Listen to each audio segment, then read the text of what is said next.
You know, I really need to just resign myself to the fact that this is a Battlefront channel at this point. Because I should have known the second I put Battlefront 2 in the option of what games you wanted me to cover next, that was going to blow anything else out of the water. At the same time, I can't really blame you guys. The Battlefront series is one of the cornerstones of Star Wars, if you ask me. It has left such a lasting impact on the Star Wars gaming space, and I think it's pretty easy to see why. They nailed the war aspect of Star Wars. They got it so right. The game allows you to take part in these massive battles, playing as one of the numerous factions found within Star Wars. And while Star Wars Battlefront 1 has definitely been the focus of the channel recently, with me going through all the maps in that game and analyzing what they did right and wrong, if I'm being perfectly honest, Battlefront 2 is always going to be my favorite of the original games. They're both great, and inarguably Battlefront 1 does a lot better than Battlefront 2, but the reverse is also true. What I love about Battlefront 2 is all the different game types available to you, all the different factions you can play as. And honestly, a lot of it comes down to the fact I just played this game more, but one of the reasons I played it so much was because of the campaign. Now, Rise of the Empire is no stranger to this channel. One of the first big videos I made that blew up was an analysis of this game's story. I recommend you go check it out if you haven't already. Just be aware it is several years old, and I did not have a lot of good recording equipment, so just be aware. But this campaign is iconic, letting you play through the war stories of one singular legion as they fight through the Clone Wars and then move into the Age of the Empire. With this war journal framing device, you really wouldn't tell that this was a last-minute addition to the game because it feels so ingrained in the identity of Star Wars Battlefront 2. And it was one of the first series I ever actually played on this channel back when I was doing the more walkthrough Let's Play type videos. And I still do those from time to time, but obviously my main video style has changed considerably. So I felt, now, about 4 years later, it was as good a time as any to return back to Star Wars Battlefront 2 and live through the iconic and epic and heart-wrenching tale of the rise of the Empire. Any day is a good day when I get to play Battlefront 2.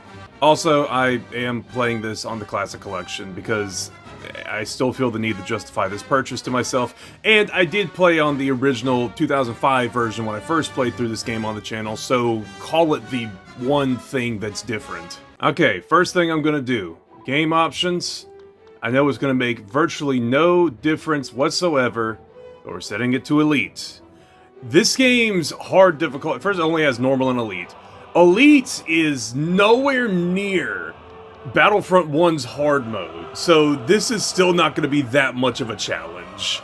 Watch me say that and then eat my words immediately. You know what, maybe we need a little refresher. I should probably go and do some training real quick. My first day as a member of the 501st. It was hot, it was sandy, chaotic. Nothing at all like the simulations on Camino. Ah, clone narrator. I know everything you have to say is really cool, but copyrighted music, so I gotta kind of talk over this. Sorry, this is gonna be a consistent problem throughout this Let's Play. Oh, come on, why do we even have to go out there? We've already captured all the command posts. I know I just played through Battlefront 1's Geonosis map, and I think that one is so much better than this map. This is still, you know, there's some cool stuff here. There's some cool stuff. It's a lot smaller, but I mean, you got like these little interior bunker areas. That's pretty neat. Alright, our first objective. Move in a straight line towards the giant yellow arrow.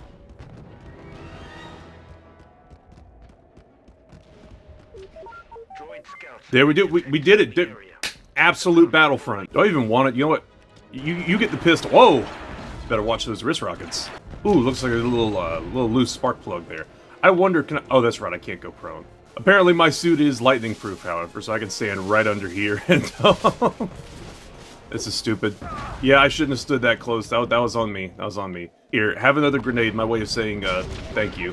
Oh, yeah. I remember shooting this thing down. Okay. Hey, good luck, guys. You're doing great. Especially you, Gary, and... Wait, is that Gary? I can't... Which one of you guys is Gary? He was wearing white armor. Oh. Oh, that's right. I forgot that, the engineer has a shotgun in this game. He's not the pilot like in the in the first game. Man, this is going to take a little bit of readjusting. Probably only one level, but this is why we do training. This is why we do trainings. And this is why we down a 6-pack before playing Battlefront. Oh, here we go. The giant enemy spider. I believe I can fly. You know, from up here, the battle... Okay, that was a sniper. Who's sniping at me? That bolt came from over there, but there's no one... There's not a sniper there. Get sent flying. Oh, right, the holocron. I love how this thing is so heavy that it prevents me from using the jetpack I used like 5 seconds ago. There's a lot more verticality in this version of Geonosis, which I think is, I'm glad it's there, because it's not even just like the hill, even the ground is not that flat. So I think there is something of value in this version of the Geonosis map. I still prefer the first, but you know, this one's still fine. Oh wait, I forgot you guys are Star Wars fans. Hold on, I gotta find something to complain about. You know, I just realized we're in the middle of a box canyon. Hey, you ever wonder what we're... Okay, hold on, I gotta be the right skin for this. You ever wonder what we're doing here? It's one of life's great mysteries.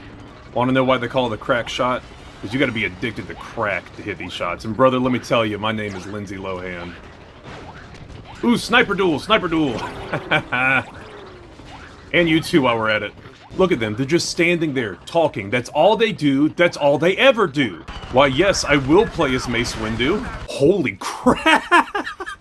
What's wrong with his lightsaber? That's not a laser sword, that's a freaking laser gladius. What is this? What happened to that big old butter knife I was carrying around in the unit select screen? Come here, you. And I see a droid, I jump, and I slam down. He got in the freaking turret, so I couldn't get him with that. You look alone and separated from the pack. I love how the decals of the cracks in the ground still don't even fall on the ground. Okay, I suck at this game. Man, maybe elite difficulty, I do need to play with a more elite play style. Slam dunk. Get the frick out my bunker. Get out of here. Get out, get. Oh, hold on, who's shooting missiles at me? Yeah, could you like, yeah, just don't. Yeah, stay focused. Why can I not push you appropriate? There we go. I love how this game always ends every match on the hardest image imaginable, no matter what it is. Incredibly, the 501st survived the crucible of Geonosis. Yeah, just don't ask how many times I died in the tutorial. Oh, hey, we don't need to show that. All right, now on to Rise of the Empire itself. And I actually have something kind of fun in mind before playing each level. So I've often toyed with the idea of doing kind of like a director's commentary type thing over my old Battlefront 2 videos, because that was like the first real game series I played through on the channel, or at least one of the earliest. And I just thought it'd be fun to kind of go back to it myself and offer some insight in some of the moments. What I'm going to do instead, though, is I want to talk about the thumbnails for each of those videos I made, because to this day, I think they're some of my best and some of the most fun thumbnails I've made. Maybe not best in terms of like actually being good. Some of them were way too busy. I forgot to do this for Geonosis, but yeah, so the first thumbnails I ever did for Geonosis are these two right here. There's two of them because I actually went back and redid that first episode right before I ended the series off. So there's two different Geonosis thumbnails, but they both basically do the same thing, like you say. My channel is, picture a Big Boss, so I doctored up a clone trooper to make it look like Big Boss. In the very first one, I have just like the simulations. I manually drew the red arm, the poncho, everything onto him. It was really good. I much prefer the second one I did, which was just taking that model and then sticking the Captain Fordo helmet on it. Looks surprisingly good in my opinion. But now, getting on to the the level we're actually about to play, Mygeeto, we have this little beauty right here. And I think it's very obvious to see what the main joke was, just doing, making fun of Kiadimundi's head with Patrick, specifically the pinhead Patrick with the mustache, and I think that was Ariana Grande's hair I put on him to make his little ponytail. I can't quite remember. Again, super fun. I really enjoyed making some of the thumbnails for these, and I can't wait to share them with you guys as we move through this series together. Oh, I love movie footage and old... You don't get movie footage in video games anymore. That's just not something that happens. In the waning months of the Clone Wars, the 501st faced missions critical to the agenda of Chancellor Palpatine. What Kiarimundi didn't know, however, was that our unit of the 501st was really after an experimental Mygeeton power source. What they didn't know is the power source was actually just a power strip plugged into itself, creating infinite energy. That alone powered the Death Star. Alright, and there they are, our iconic boys in blue, and the rest of the 501st, who aren't actually 501st soldiers. This is what I love, is they took some really cool clone designs that really have no... They weren't part of the 501st, but they're like, you know what, screw it.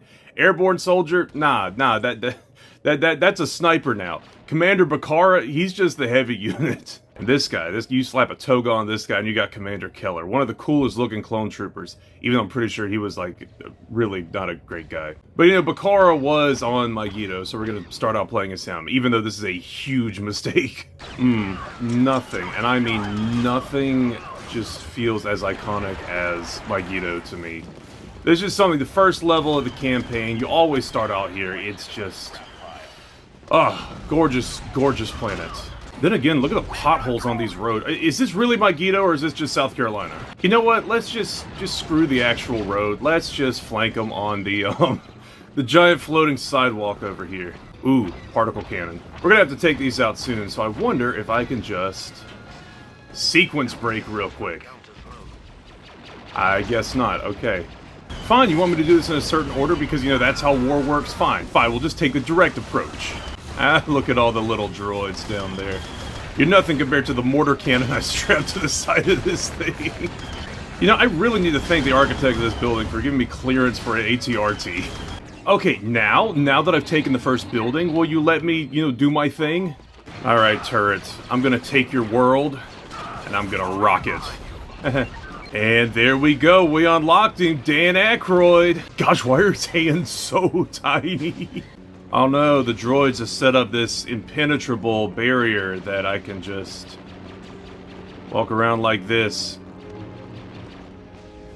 Okay, I was gonna throw my lightsaber and then end it that way, but you know what? Fine, I'll just do it this way. Where are you going? Oh, there's my clone. Look, they're not even walking down the road I cleared. They're going through the building, and that's the route they're choosing to take. Did I really need... Get over here! Want to watch me take a very stupid risk? I feel like I could fly over this thing. Can I land on the street lamp?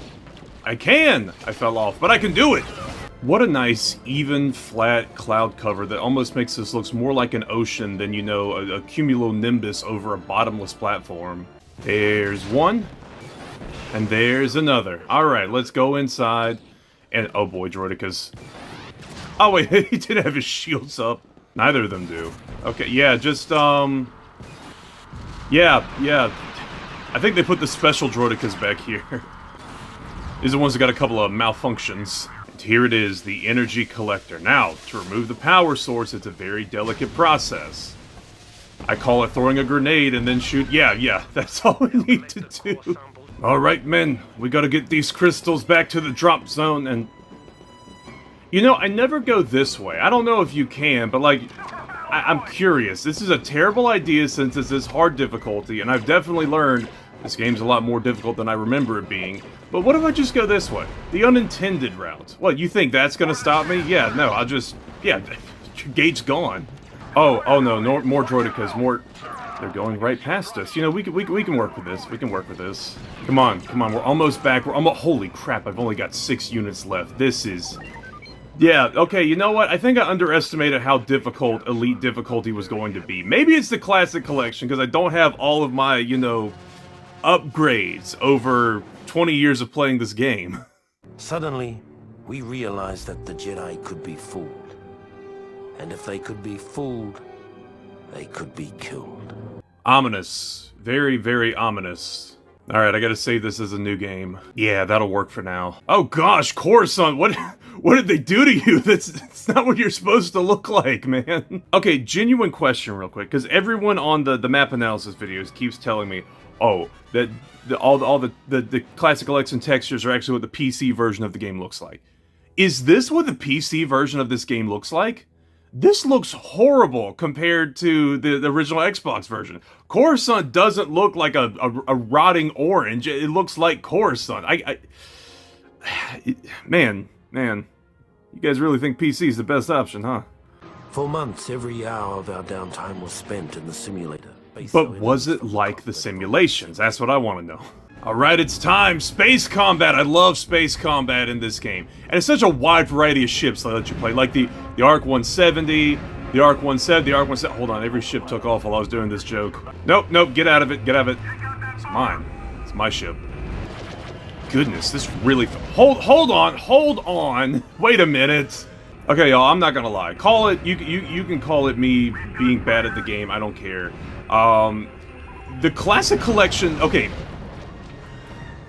I'm not referring to me getting shot down as soon as I leave the hangar. That's his own separate issue. I'm talking about the fact the controls of this game feel so different. Like, I don't know. I don't have that big of a problem with Battlefront 1 whenever I play it on the Classic Collection, but Battlefront 2 doesn't feel right to me. It's not just the space combat. This is something on the ground I have an issue with too. And the more I'm playing this, and the more I'm realizing that hard mode is going to be a lot more difficult than I thought it was going to be. I might need to just play the original version of the game, because I know that one, I'm comfortable with that one. In just the little things that feel off, I can't quite put my finger on it. It's the movement, it's the way that your gun locks on and doesn't lock on. Something just feels off and artificial playing this version of the game. I suck at flying regardless, so don't worry about that. Yeah, my engine's on fire, but everything's fine. We're all good here. How are you?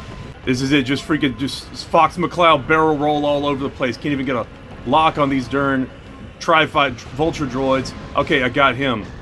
Okay, I did it. Oh man, that even the sound for like completing an objective is different. Why did they never update that? They could do the Battlefront 1 menu music, but not the Battlefront 2 campaign objective complete sound? Oh my gosh, this has got to be a new record for me complaining in a Let's Play series this early on. Whoa, it just spawned out of existence. Now it's back. What's going on? War is hell, man. War is hell, let me tell you. Why can't you let us spawn out another ship, like this one? You got the hangar sealed off for some reason. I love the leftovers of whenever these space battles were going to be so much bigger, with like 2 capital ships and all that, but no. Console version meant we had to shorten it down. Which I feel I have mixed feelings on, because I'm like, the console version is how I played. That's what got me into Battlefront. But if we didn't have the console versions, we might have a bigger scale battles in this second game. Then again, I'll be dead and buried before I give the PC crowd an inch. Look, we get it. Yes, we all acknowledge that that is the best way to play. We just all don't have thousands of dollars to constantly be upgrading our systems, when a console is just, it's right there. It's right there. It's portable. I can take it with me. Whatever, let's do some boarding action. Wait, hold on. You guys could afford a hangar that goes all the way through your ship. Man, we only got one door on the side. I don't know why there's pilots getting into these things. These ships drive themselves. Yeah, these droid ships, they're like the Teslas of starfighters, okay? They don't even... Oh, they really are the Teslas of starfighters. Pardon me, I'm just gonna ignore the security measures you have and go straight to the engines. See that right there? That's all it takes to not get shot in a war. Just constantly be rolling. As much as I hate to admit it, Limp Bizkit was onto something. Alright, we'll just hop back in our ship. Actually, hold on. Yeah, I think I can just, yeah, normally this thing blows up. I'm glad I still got it. I mean, I've got super low health, so I'm just gonna sit here and tinker with it. You guys don't mind if I fix my ship so I can destroy yours in 5 minutes, right? Okay, you know what? That was a very, very narrow rocket. I think it's time for me to leave. Want to know what I love most about the Separatist Dreadnoughts? The fact that that area right there is the bridge, and that's the observation deck. What's so funny to me about that is that the observation deck, where you know, like probably the dignitaries and more important people would be on the ship watching the battle, that's just a giant like shoot me sign right there. Everyone's aiming for that. I also used to think it was the bridge, but now I know this is the bridge. And the bridge comes tumbling down like its name is London. Alright. General Kenobi and Skywalker took advantage of the opportunity we'd created and rescued the Chancellor. Took all the credit, too. Okay, you say that as if they did nothing, okay? Like, they were the ones who boarded the ship and saved the Chancellor. What did we do? We boarded the ship, destroyed the engines, and then left. We could have stayed to be a support team. Actually, was that even the Invisible Hand that we were on, or is that just some other random Separatist dreadnought? And secondly, are we really sure that they saved the Chancellor? I think that whole thing might have been staged, because let's be honest, that is clearly the Mustafar map.